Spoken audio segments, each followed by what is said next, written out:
I was rocking my son back to sleep at 11 at night. His small fist wrapped tight around my finger. His cries finally softening into hiccups, when my sister-in-law walked into the nursery without knocking and flipped the light on. "Wash my blouse," she said, holding it out like I was staff she'd hired and I want dinner. "Something hot now," I told her now, quietly, so I wouldn't startle the baby again.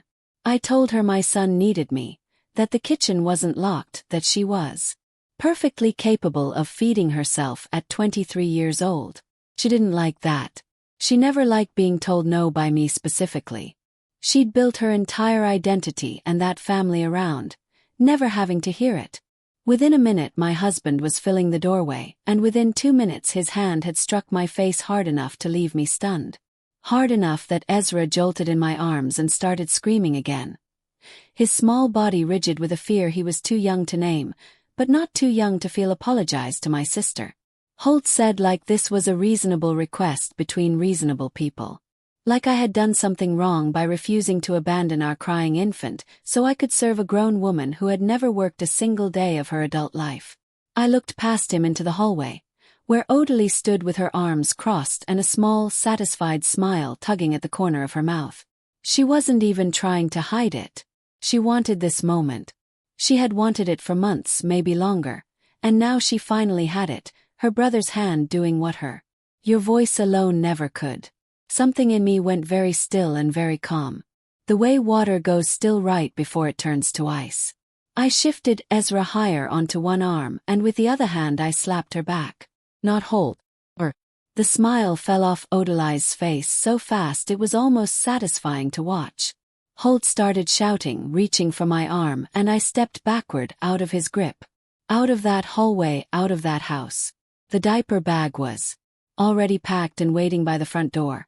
I packed it 3 days earlier because I'd quietly decided that if things got any worse, Ezra and I would go stay with a friend for a night or two until it settled down. I hadn't admitted to myself yet how much of me was already preparing to leave for good. I grabbed it on my way past and walked out into the cold with my son pressed against my chest, and I did not look back once. That was the night I stopped being anyone's maid. It was not, however, the end of the story. It was only the beginning of the part where I discovered exactly how deep this family's rot ran, and exactly what it was going to cost them to have treated me like furniture for 3 years. My name is Delphine. I was 27 the night I left, and I want to walk you through everything from the very start because the ending will feel very different once you understand how quietly it began. I met Holt at a mutual friend's engagement party back when I was 23 and still believed that kindness at the beginning of a relationship meant something permanent. He was easy to like, funny in a low-key way, attentive, the sort of man who remembered which coffee order was mine and texted good morning without fail, even on days he was traveling for work. I came from a modest family outside Cleveland, the oldest of 3 kids, raised to be useful, raised to notice when someone needed help before they had to ask. My father worked 26 years at the same plant before it closed, and my mother stretched a single income across 5 people without ever once making it look like a struggle in front of us. I grew up believing that kind of quiet endurance was a virtue, something to aspire to. It took me years and everything that happened with Holt's family to understand that endurance without boundaries isn't a virtue at all. It's just a slower way of disappearing. Looking back, I think that instinct is exactly what made me such an easy fit into Holt's family. I didn't complain. I pitched in without being asked. I didn't understand yet that in that household, being helpful wasn't a kindness. It was an entrance fee, and once you paid it, they never let you stop paying. I remember one of our early dates clearly, a drive out to a lake an hour outside the city. Holt narrating the whole way about a fishing trip he'd taken with his father as a boy before his father passed. He seemed in those months like a man who understood loss and had come out the other side of it gentler for it. I didn't yet know that the same grief that had softened him towards strangers had hardened his mother into someone who guarded what remained of her family like or that I was about to spend 3 years living just outside that fortress wall, close enough to be counted as family, never quite close enough to be trusted with the keys. We married a year later. In a small ceremony his mother, Corinne, insisted on planning almost entirely herself. Karen ran the family with a soft voice and an iron hand, The kind of woman who could make you feel guilty for sitting down at your own wedding reception. Holt's father had passed years before I ever entered the picture. And in his absence, Corinne had built a household where her daughter Odalise was untouchable, practically sacred. Odalise was 22 when I married and, unemployed by preference rather than circumstance, living rent-free in the guest house behind Curran's property and treated by everyone, Curran Holt, even his uncles at holiday dinners, like she was still a fragile teenager who needed shielding from the ordinary demands of adulthood. I didn't see the shape of it clearly at first. Early on it looked like ordinary family closeness. The kind I might have envied, coming from a smaller, more scattered family of my own. Odalise would show up to Sunday dinner, and Corinne would serve her plate before anyone else's, including her own. Holt would hand over cash whenever his sister asked. No questions, no timeline for it coming back as automatic as breathing. I told myself it wasn't my place to comment on how they ran their family. Holt and I had our own apartment 20 minutes away, and for that first year, the distance kept things bearable. Even on the wedding day itself, there was a small moment I didn't understand the weight of until years later, Corinne pulling me aside before the ceremony to say with a smile that didn't reach her eyes, that family always comes first in their bloodline, and she hoped I'd learn to understand that the way she had. I thought it was simply a mother's nervous blessing. Oh, it was closer to a warning. I could love him without living inside the machinery of his family's dynamics every single day. Everything changed once I got pregnant. Corinne insisted we move closer for support, and Holt agreed before I'd even finished the sentence where I said I wasn't sure it was necessary. We ended up in a house 8 minutes from his mother's, with Odalise suddenly a constant presence in our lives, arriving with her own key, treating our home exactly the way she treated the guest house, as a place where her needs came first. Because in her mind they always had and always would. By the time Ezra was born, I understood the arrangement. I only didn't understand yet how far they'd already let it go behind my back. The first month after Ezra was born, I was running on fumes, the way every new mother does, feedings every 2 hours. A body that hadn't finished healing, a mind fogged thick with exhaustion I hadn't known was possible. Corinne visited constantly, which I welcomed at first until I realized her visits weren't really about meeting her grandson, they were about supervising me. She'd walk into the kitchen and remark, almost gently, that the sink had dishes in it. She'd fold Ezra's tiny laundry while mentioning that she'd managed 3 children in a spotless house without a single hired hand, as if I were somehow failing a test no one had told me I was taking. Once she picked up a bottle from the drying rack, turned it over in her hands like an inspector, and said, "I only mention it because people talk. You know, they'll say Holt married someone who can't keep a household running." I remember smiling and thanking her for the advice, the way I've been trained my whole life to smile at people I couldn't afford to offend, while something underneath that smile kept a careful, silent record of every single comment like that one. I didn't know yet that I was building a ledger. I just knew I couldn't stop keeping it. Odalise came around less in those earliest weeks, which I was grateful for, until the afternoon she showed up wanting me to iron a dress for an event. That night, I was still healing from childbirth, Ezra finally asleep against my chest for the first uninterrupted stretch in hours. I told her, as kindly as I could manage through exhaustion, that I couldn't. She told Holt I'd been rude to her before he'd even taken his. He didn't ask what actually happened, he just sighed, like keeping the peace with his sister had quietly become my responsibility on top of everything else I was already carrying. That was the pattern that formed and never once broke over the following 2 years. Odalise wanted something. I said no or sometimes yes, but not fast enough for her taste. She went to Holt with a version of events shaped entirely to her advantage. Holt came home already decided against me without fail. Every single time. I don't think he asked for my side of anything more than a handful of times in those 2 years, and even then only when it was convenient for him to appear fair. There were smaller incidents too, the kind that don't sound like much on their own but add up into something heavy when you stack enough of them together. Odal's borrowing my car without asking and returning it on empty Odalise, inviting 6 friends over to our house for a birthday while I was recovering from a fever, expecting me to host. Audley's telling Corinne within my hearing that I'd married up and ought to remember it. Each time I brought it to Holt privately, calmly hoping for a partner. Each time he told me I was being sensitive, that his sister just had a strong personality, that family required patience. One incident from that first year stayed with me longer than the others. It was Thanksgiving, Ezra barely 6 weeks old, and I'd spent most of the morning in the kitchen, at Kern's insistence, assembling side dishes while everyone else sat in the living room. When I finally carried Ezra in to nurse him during a lull, Odalis asked in front of the entire extended family whether I planned on actually contributing something to dinner or just showing up to eat. The room went quiet in that particular way. Rooms go quiet when everyone has heard something unkind and no one wants to be the first to react. Holt laughed, not loudly, not cruelly, on purpose maybe, but he laughed. And then he changed the subject to football, and the moment simply dissolved into the rest of the evening like it had never happened at all. I sat there with my son at my breast and my face burning, and I understood with total clarity for the first time that in that house I would always be the outsider being tested and Odalis would always be the daughter being protected, regardless of who was actually right. It would be easy to tell you Holt was simply weak, a man too soft to stand up to his mother and sister for a long stretch. That's what I told myself too, because it was easier to live beside a weak than a cruel one. But weakness doesn't fully explain what I found 4 months after Ezra was born. Weakness doesn't explain the bank statements. I found the first one by accident, doing what I always did on Sunday nights, going through our joint account to plan the week's groceries against what we actually had left after bills.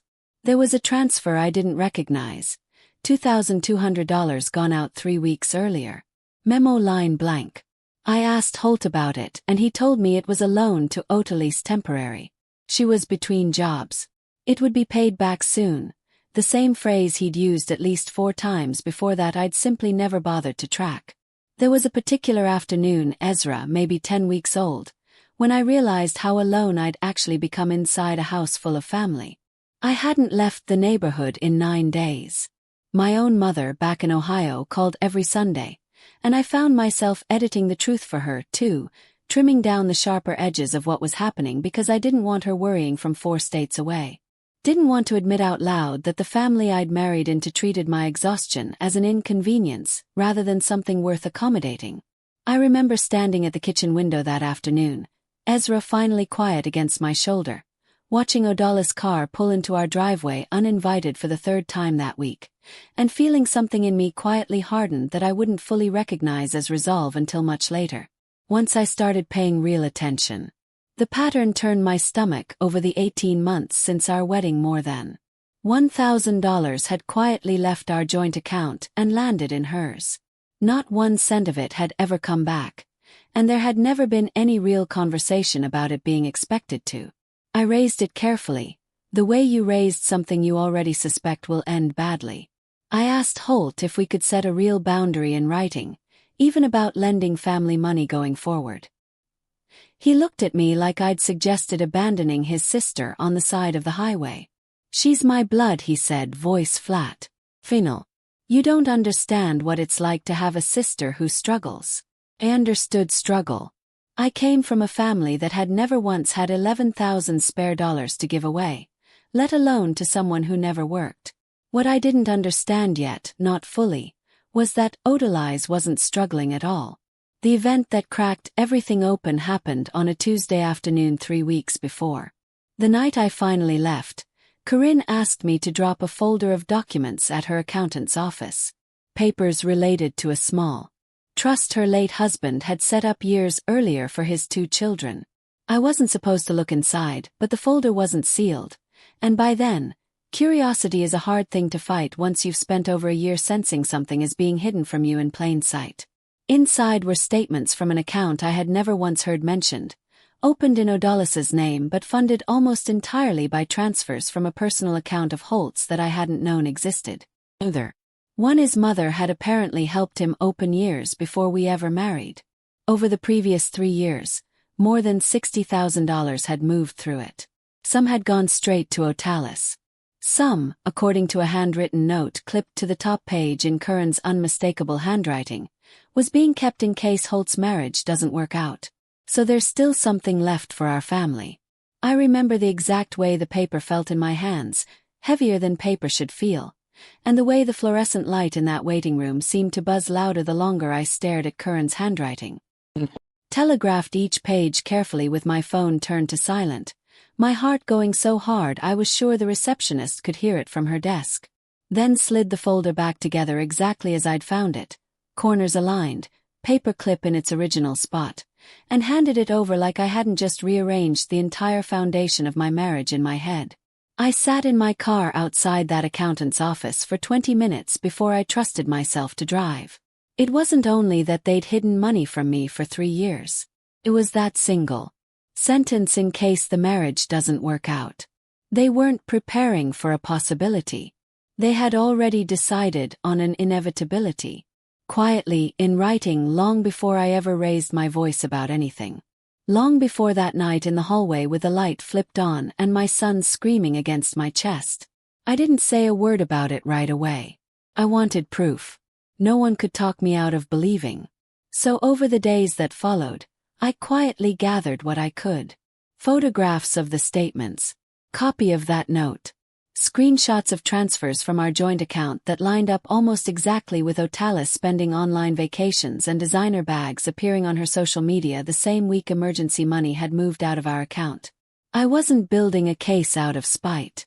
Some instinct in me, the same one that had packed that diaper bag days before I even knew I'd need it, understood I was going to need this proof soon. I did the work in small, careful pieces. Mostly after midnight while Ezra slept backing up screenshots to a cloud folder Holt didn't know existed. Mailing a physical copy of everything to my mother in Ohio in case anything on my end ever disappeared. There was something strange about living 2 lives at once during those weeks. The version of me that still made dinner and answered Curran's calls with a pleasant voice, and the quieter version underneath methodically building the exit I hadn't yet told anyone I was planning to take. Then, less than 2 weeks in, I found the part that changed everything. Buried in the same folder was a credit application dated 8 months earlier. For a 5-figure personal line of credit, my name was on it, my signature was on it. I had never applied for it, never seen it, never signed anything of the kind. Otalis had used my name, my social security number pulled from paperwork lying around the house, and a signature close enough to mine to pass a glance to open a line of credit she'd already run most of the way to its limit, buying furniture for the downtown apartment she was quietly planning to move into. I didn't trust myself to be objective about my own memory, so before I said anything to anyone, I pulled my own credit report and found the same account listed there, opened in my name through a lender I'd never once contacted. I knew then that I wasn't looking at a misunderstanding or a careless family favor. Someone had used my identity on purpose. That wasn't family favoritism anymore. That was identity theft, plain and documented, sitting in a folder I was never supposed to see. The night in the hallway, 3 weeks later, was the night that discovery finally found its trigger. After I walked out with Ezra, I didn't go far, just to my coworker Marisol's apartment across town. Someone I trusted enough to show up on her doorstep at midnight with a baby, a packed bag, and no real explanation. Yet she didn't ask questions that night. She simply made up the guest room and told me to sleep, that we'd figure out the rest in the morning. Hulk called 11 times before sunrise. Corinne called twice, her voice honeyed and reasonable, asking me to come home and talk like adults, as if adults regularly get struck across the face for declining to abandon their newborn to do someone else's laundry. I didn't answer either of them. Instead, in the morning, with Ezra finally settled and asleep in the borrowed crib Marisol had somehow produced overnight, I called a family law attorney I'd found weeks earlier and had been too frightened to actually contact a woman named Presley Youngblood who specialized in exactly this kind of case. I told her everything.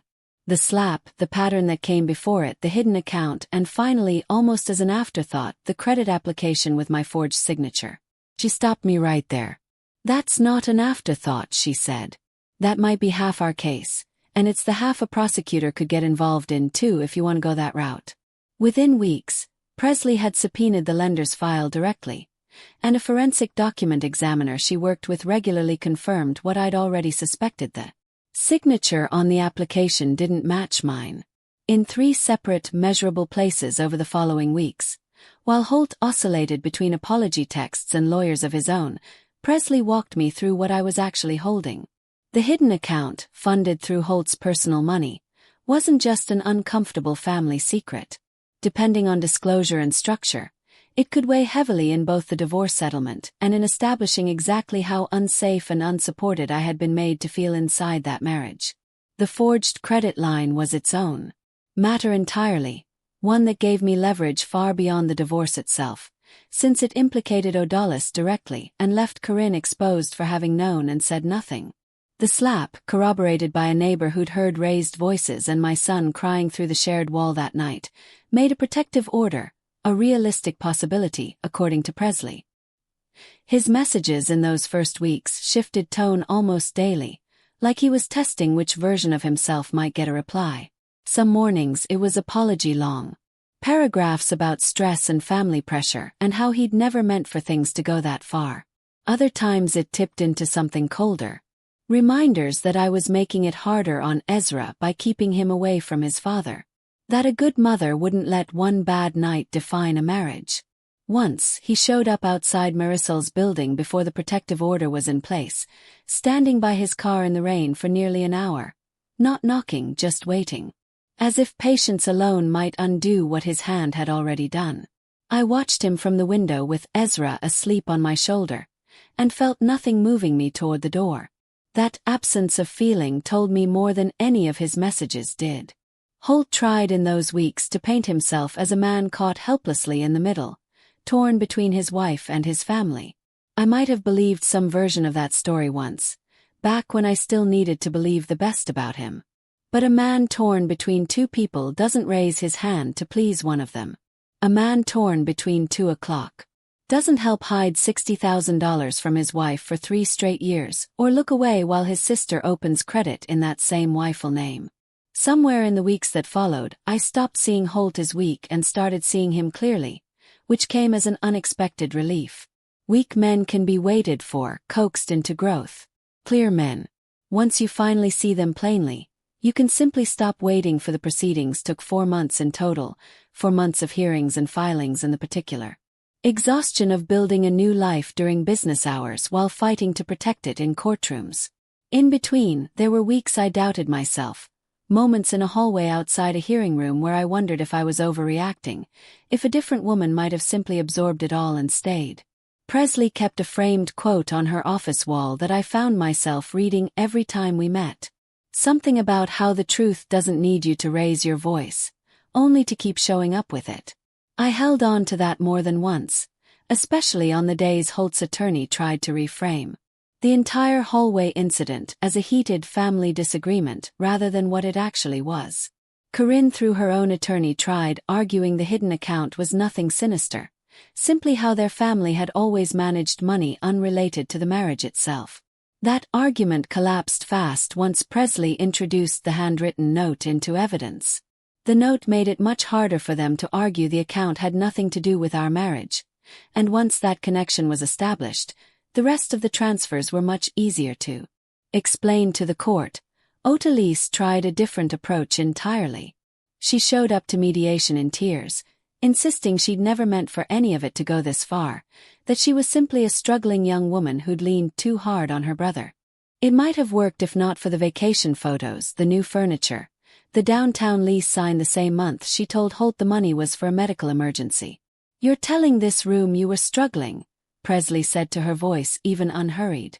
"The same month you signed a year-long lease with security deposit larger than most people's monthly rent." O'Dulles didn't have an answer for that. She looked instead at Corinne, waiting for someone to rescue her the way someone always had. And for the first time in 3 years, no one in that room moved to do it. Presley laid the full timeline out plainly, credit application included, and I watched the mediator's expression shift from cautious sympathy to something considerably colder. O'Dulles' own attorney, sensing the ground shifting quietly, began pushing her toward a agreement rather than risk the matter moving further. By the time everything was finalized, I walked away with primary custody of Ezra, a settlement that reflected exactly what had happened to our shared finances over 3 years, and a protective order ensuring Holt couldn't show up unannounced wherever Ezra and I lived. Once the disputed transfers came under formal review, the court appointed an independent fiduciary to oversee the trust while everything was sorted out, which meant Corinne lost her role managing it altogether this time. With no family vote involved, Odalis, without her brother's quiet funding and without her mother's ability to shield her from consequences, ultimately entered a repayment agreement covering the fraudulent charges and gave up the downtown apartment within 3 months. Last I heard, she was living with a friend across town and working retail hours she used to consider far beneath.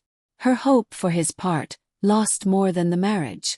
Word travels fast in tight social circles, and once the details of the hidden account and the forged credit line became known, beyond our attorneys, several relatives quietly distanced themselves from current side of the family altogether, unwilling to be associated with what had come out. Holt reached out one final time months after everything settled, not to ask me back, just to say he understood now why I'd left the way I did. I didn't feel triumphant hearing it. I felt mostly like a door closing gently instead of slamming, which was its own kind of relief. None of it felt like triumph exactly. Felt more like weight leaving my body.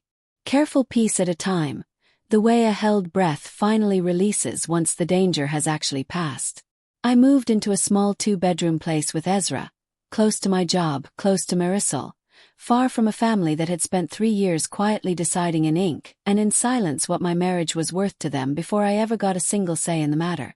There's a version of this story where I stayed quiet, where I apologized in that hallway the way Holt demanded, where I spent the next decade slowly disappearing into a household that never once saw me as anything more than useful. I think about that version sometimes. Not with fear exactly. More like looking at a road I could have taken and feeling grateful, deeply and specifically grateful, that I turned somewhere else instead. My days look different now. Quieter in a way I'm still getting used to. I got a small promotion at work last spring, enough to cover the new apartment comfortably on my own. Marisol still comes by most weekends, and Ezra has started calling her name before mine sometimes, which she finds far too funny. I don't get holiday phone calls from Corinne anymore, and I've stopped waiting for them. There's a specific kind of peace in a house where no one is testing you, where no one is keeping score of what you owe simply for existing in a room. Ezra is walking now. He reaches for things on high shelves and laughs when he almost gets them. He doesn't remember any of it. And I intend to make sure of that for as long as I possibly can. He'll grow up knowing his mother didn't fold the one time someone tried to make her small enough to serve them on command. That feels like the only inheritance from that entire chapter of my life actually worth keeping and passing on. I think about that hallway sometimes, though the anger has mostly faded out of it by now, replaced by a strange, steady clarity. I think about how certain I was in the single second before my hand moved that I was finished being anyone's understudy in my own life. I've learned since then that people who spend years expecting you to shrink are rarely prepared for the exact moment you finally don't. If you had been standing in that hallway, in that exact second, with your own child in your arms and your whole future quietly deciding itself in front of you, would you have done what I did? Or would you have found a different way to fight back? This has been Valira Payback News Stories every day.